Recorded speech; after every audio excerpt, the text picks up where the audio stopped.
Before there were movies, before books could spread fear, humanity had its own storytellers: the night, the wind, and the sound of footsteps that never quite matched our own.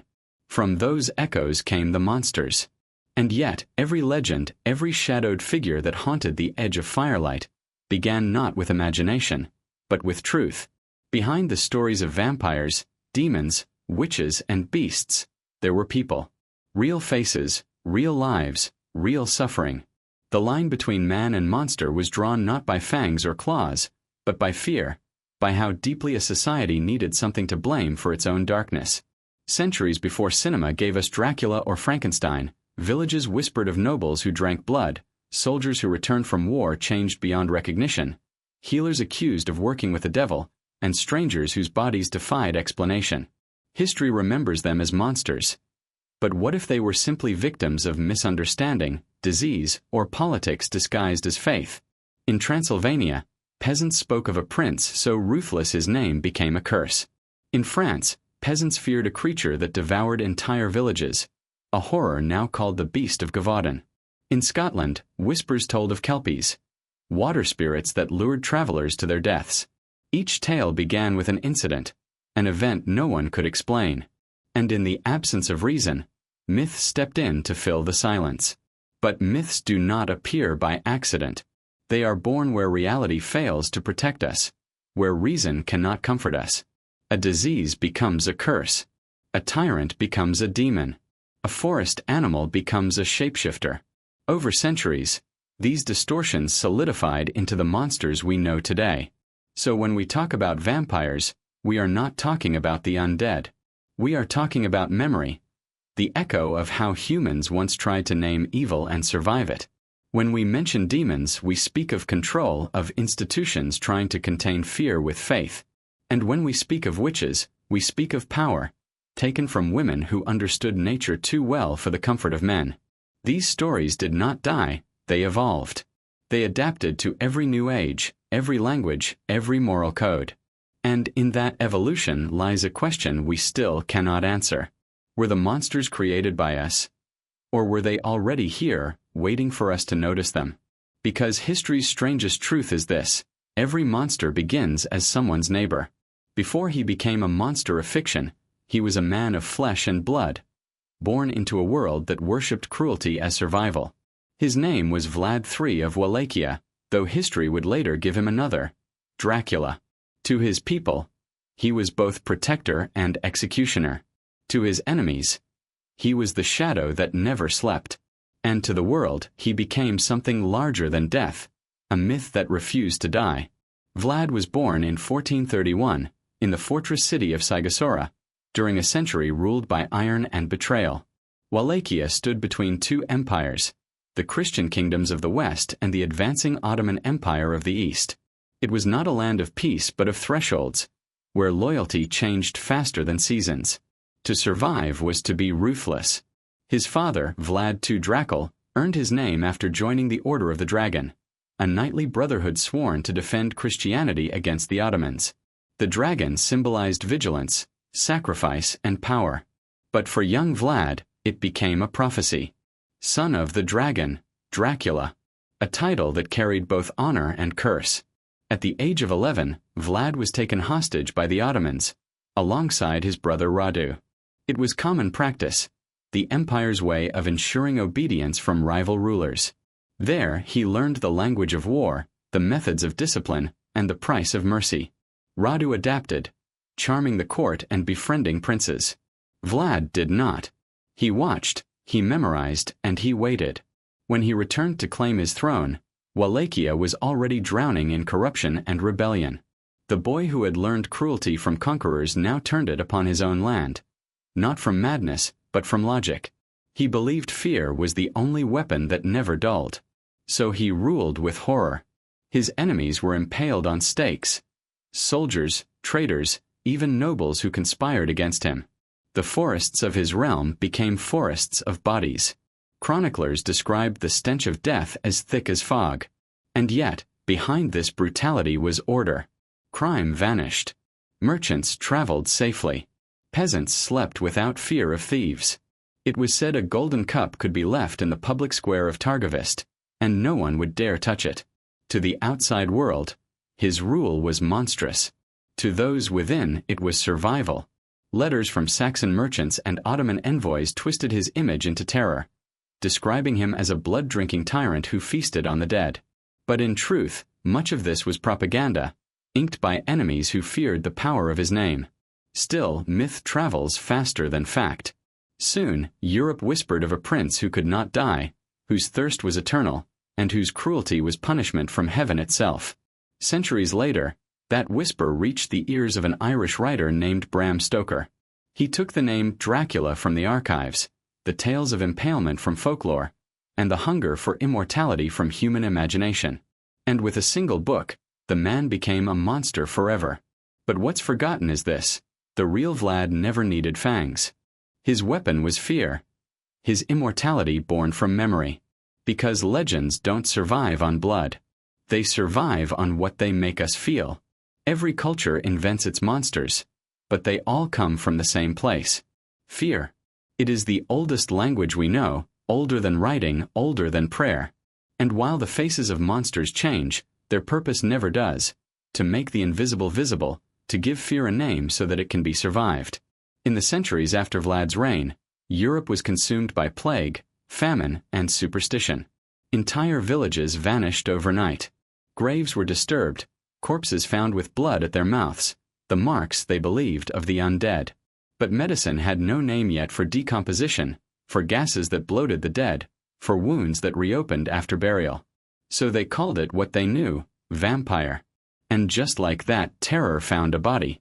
In 18th century Serbia, soldiers reported encounters with villagers who returned from death to feed on the living. Officials documented exhumations, burned corpses, and reburials at crossroads.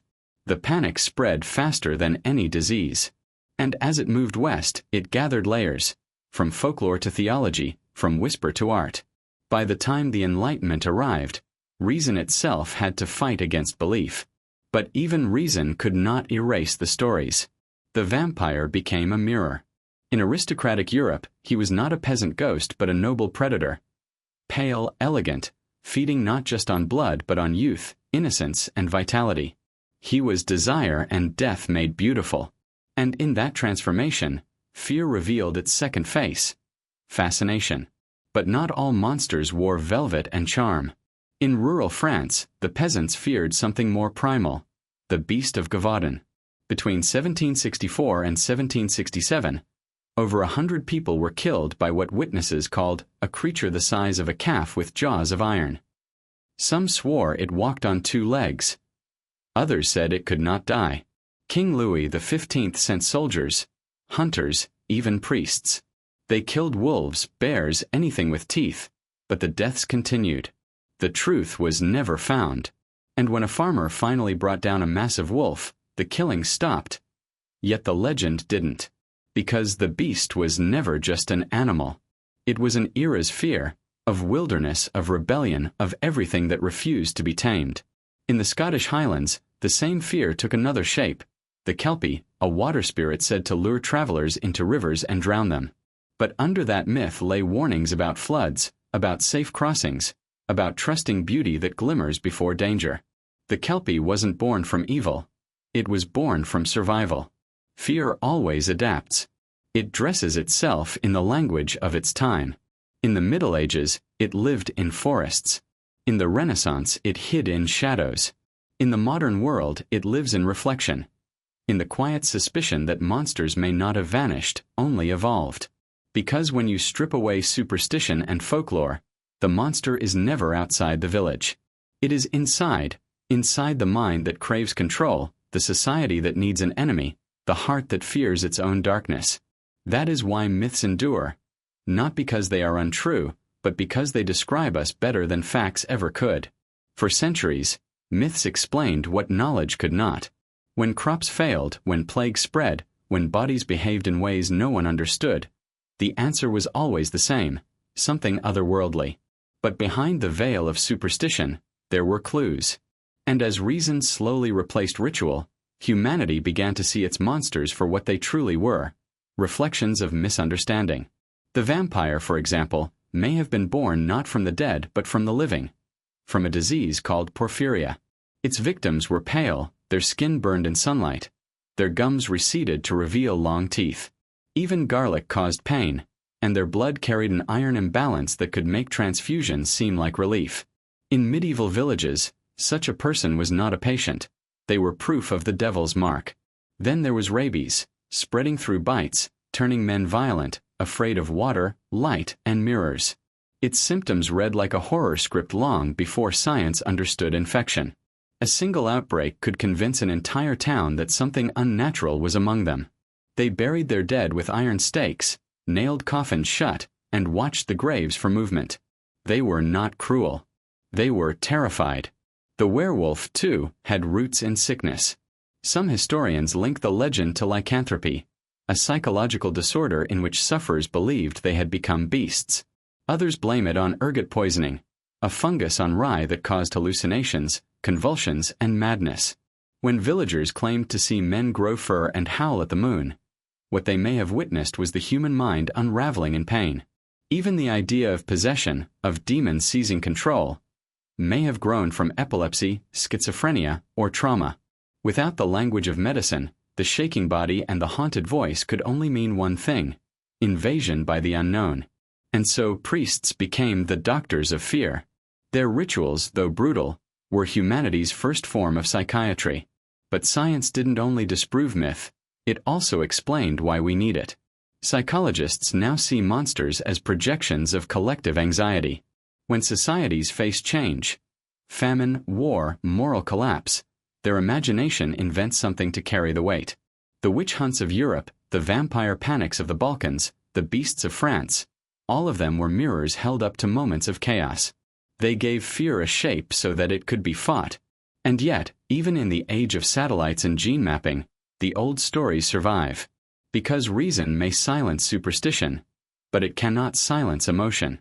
Fear still demands its symbols. It simply finds new ones. Today's monsters are not in forests or castles. They live in headlines, in systems, in human invention. We call them by different names: artificial intelligence, viruses, corruption, war, but the mechanism is the same. We imagine, we project, we tremble, and then we tell stories to make it all make sense. In that way, myth never truly dies. It evolves, wearing new masks for new centuries. The monsters we once hunted now stare back from our screens, reminding us that every fear, no matter how modern, still follows an ancient rhythm. Because long before science named the stars or mapped the brain, humanity already understood one truth: we are haunted not by ghosts, but by what we refuse to understand. In every century, humanity has hunted something. In the woods, in the night, in itself. And every time we thought we had killed the monster, we discovered it was never out there. It was always here, in us. The vampire was born from our hunger for control. The werewolf, from our fear of losing it. The demon from our guilt. The witch from our envy. Each one a reflection of a human emotion too powerful to name directly. So we gave it a face, a story, and a place to hide in the dark. Even Vlad the Impaler, the man who became Dracula, was both victim and architect of that darkness. He believed cruelty would save his people. He believed fear would keep them safe. And history punished him for it. Not with death, but with memory. The legend outlived the man because it told a deeper truth: that power, once worshipped, always returns as horror. But here's what myths never say: monsters are not mistakes. They are warnings. They remind us that civilization is fragile, that morality bends when survival is at stake, that human nature contains both predator and prey. Every culture that invented a beast was really inventing a question: how far can we go before we stop being human? Modern stories still whisper the same answer. We build monsters out of our inventions. Machines that think, weapons that choose, systems that feed on the weak. We fear them because we recognize ourselves inside them. They are not born in shadows, but in ambition. And just like Vlad, we tell ourselves it's for the greater good. So when we look back at legends of blood, fire, and fear, we're not studying superstition, we're studying memory. Each myth carries the emotional fingerprint of its time. Famine, war, repression, guilt. The faces change, the methods evolve, but the need stays constant. The need to explain why the darkness exists and why it never leaves. Maybe that's why the vampire still fascinates us. He is eternal because our fears are. He feeds not on blood, but on repetition, on the stories we keep telling because we haven't stopped needing them. Every generation adds a new layer to his coffin, a new metaphor to his thirst. And every time we reopen it, we find another truth about ourselves. The real monsters were never the ones hiding in castles or stalking through forests. They were the ones looking for meaning in the night, the ones who feared and loved and destroyed in the name of safety. In other words, us. Because in the end, myths survive not to scare us, but to remind us that even in our darkest legends, humanity is still the storyteller. And the story is never over.